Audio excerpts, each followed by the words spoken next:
Number two, what is the definition for sin? 1 John chapter 3, verse 4 is the best definition. It says, say it with me, it's right there in your lesson, sin is the transgression of the law. Now, before I go on any further with the word law, we need to define that a little bit.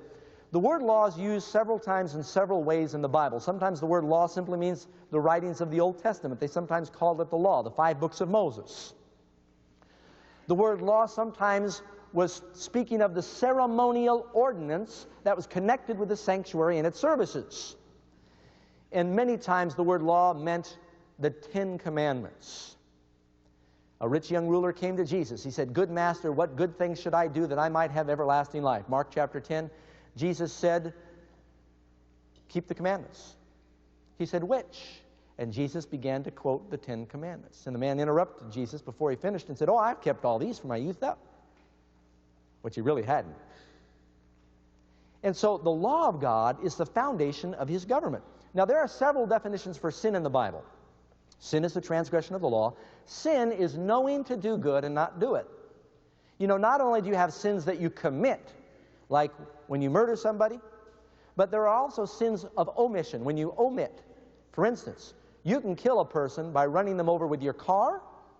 You can kill a person by seeing someone bleeding to death on the side of the road and driving by with your car and not stopping to help.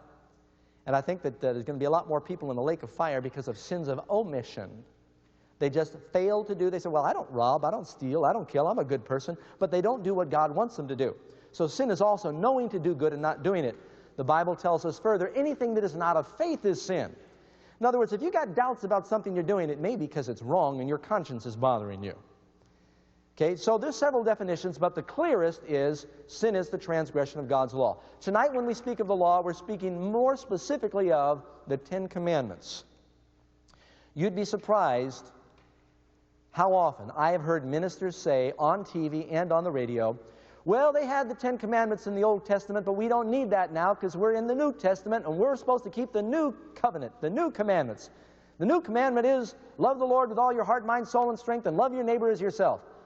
And I nearly choke with combined anger and laughter. Jesus, when he quoted the new commandment, when he says, "A new commandment I give unto you," he meant a new concept because Jesus was quoting Moses. Who wrote the first books in the Bible?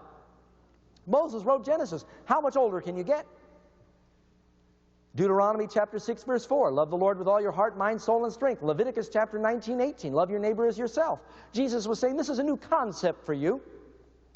Now, well, let me go ahead here. Number 3, why did God give us the 10 Commandments? I have so much to say. Why?